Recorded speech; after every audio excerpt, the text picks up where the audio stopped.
என் name வந்து முகமது நௌஃபல். நான் ஆக்சுவலாக மேடம் எனக்கு முன்னாடியே தெரியும். பிரியா மேடம் பார்க்கறதுக்காக வந்தேன். அவங்க தான் வந்து ஆக்சுவலாக இங்கே சாரை பார்த்தா தான் இந்த இது ஃபுல் அண்ட் ஃபுல் ரெக்கவரி ஆகும் அப்படிங்கிற மாதிரி சொல்லியிருந்தாங்க. நான் ஆக்சுவலாக எதுக்காக வந்திருந்தேன் அப்படின்னா, அசிடிட்டி இஷ்யூஸ் மெயின் ரிலேட்டடு, அடுத்தது வெர்டிகோ, அடுத்து சம் பெயின்ஸ், இந்த மைக்ரைன் ஹெட்ஏக்ஸ் இருந்துச்சு, அந்த இதுக்காக தான் வந்திருந்தேன். அப்புறம் மேடம் பார்த்துட்டு மேடம் சம் ஐவி இதெல்லாம் கொடுத்தாங்க. அதுக்கப்புறம் ஒன்றுமும் கொஞ்சம் இதாகிட்டே இருந்துச்சு. அப்புறம் தான் டாக்டர் சிவி சாரை பார்க்க வந்தேன்.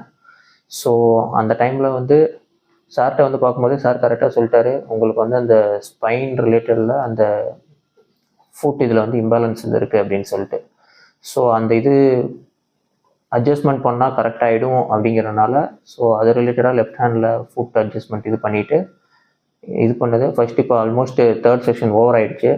ஆல்மோஸ்ட் அசிடிட்டி வந்து ஒரு 75% வந்து டோட்டலாகவே இதாகிடுச்சு. அடுத்து வந்து வெர்டிகோ இது இருந்துச்சு, தலை சுத்தல் இருந்துகிட்டே இருந்துச்சு.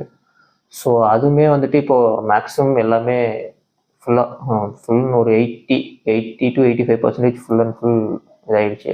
அடுத்த ரிமைனிங் அடுத்த செஷன் வந்து இது அதான் சார். எக்ஸசைஸ் மட்டும் ரெகுலர் பண்ணிக்கோங்க. சரிங்க சார். Okay sir.